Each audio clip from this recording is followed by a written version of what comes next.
English teachers, तो English teachers को लेके काफ़ी मिसबिलीव्स है कि वो कुछ ऐसी ऐसी होती है, लेकिन मैं तुम्हारे सारा वह मिटाने वाला हूँ क्योंकि मेरी जो इंग्लिश टीचर थी ना वो ऐसी थी कि तुम्हें आज रात में नींद नहीं आएगी ये वीडियो देखने के बाद। तो हमारी जो इंग्लिश टीचर थी ना उनका पूरे स्कूल में इतना खौफ था ना, और हमारे साथ तो उनका अलग ही चल रहा था। लाइक वो हमें 7th में पढ़ाती थी, फिर 8th में दूसरी टीचर आगे, सारे बच्चे खुश हो गए। फिर 9th में फिर वही मैडम आ गई पढ़ाने के लिए, फिर 10th में फिर दूसरे आ गए, फिर सारे बच्चे खुश हो गए। फिर 11th में फिर वही आ गई, और 12th में भी वही रही भाई। 12th भी हमारे पीछे पड़ी रही भाई वो। तो वो सबसे पहले हमें 7th क्लास में पढ़ाने आई थी, और उसी साल हमें पता चल गया था कि वो कैसी टीचर है। और वो मैडम इतने गंदे मारती थी ना कि लिटरली तुम यकीन नहीं करोगे, उस मैडम ने हमारी क्लास में 2-3 बार चूड़ियां तोड़ रखी थी बच्चों को मार मार के। लिटरली इतने गंदे मारती थी ना कि एक थप्पड़ मार रही, एक चूड़ी टूट के जा रही, दूसरी मार रही, दूसरी चूड़ी टूट के जा रही। और जिस दिन कोई फंस जाता था ना बस फिर तो पूरी क्लास में सन्नाटा।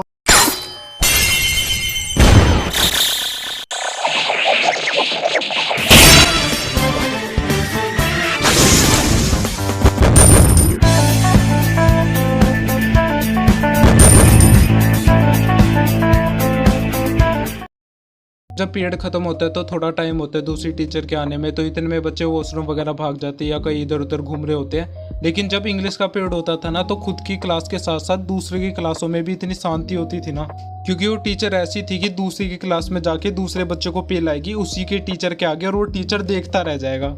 एक बार वो हमारी क्लास से निकल रही थी और बगल वाली क्लास में शोर हो रहा था, तो वो उस क्लास में घुस गई और उनके बच्चों को पेलने लगी उसी की क्लास टीचर के आगे। वो क्लास टीचर देखती रहेगी और वो अंदर पेल रही भाई बच्चों को कि इतना शोर क्यों कर रहे हैं, और निकल गई अपना भाई। वो ऐसी टीचर थी वो। तो सभी बच्चों की किसी और सब्जेक्ट की कॉपी कंप्लीट होना हो, इंग्लिश की कॉपी हमेशा कंप्लीट रहती थी। लिटरली नालायक बच्चे भी सुबह आके असेंबली टाइम में इंग्लिश का काम घिस रहे, मतलब बैग में कुछ और हो ना हो इंग्लिश की कॉपी जरूर होनी चाहिए।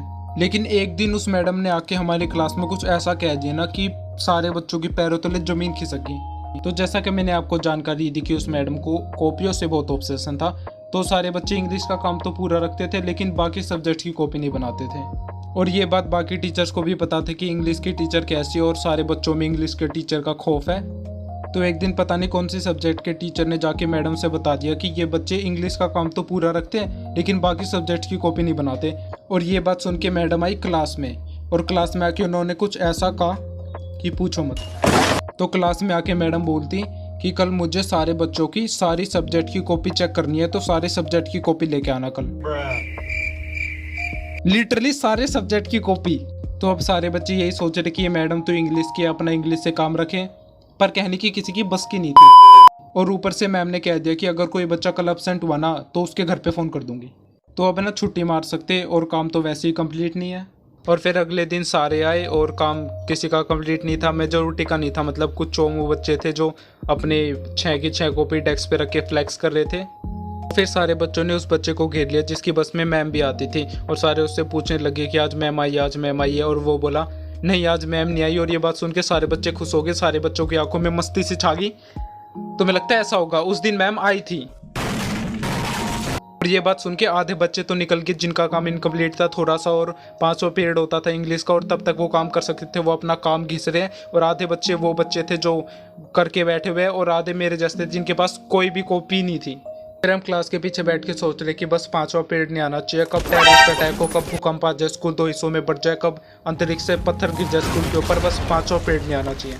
लेकिन 5th पीरियड आया और मैम भी आई, लेकिन मेजोरिटी बच्चों का काम पूरा नहीं था। तो जब मेजोरिटी में होती ना चीज़ तो थोड़े ऐसे हिम्मत रहती है कि अगर मैं थप्पड़ खाऊंगा तो बगल वाला भी तो खा ही रहे। तो मेजोरिटी बच्चों का काम पूरा नहीं था, तो मैम ने अगले दिन तक का टाइम दे दिया।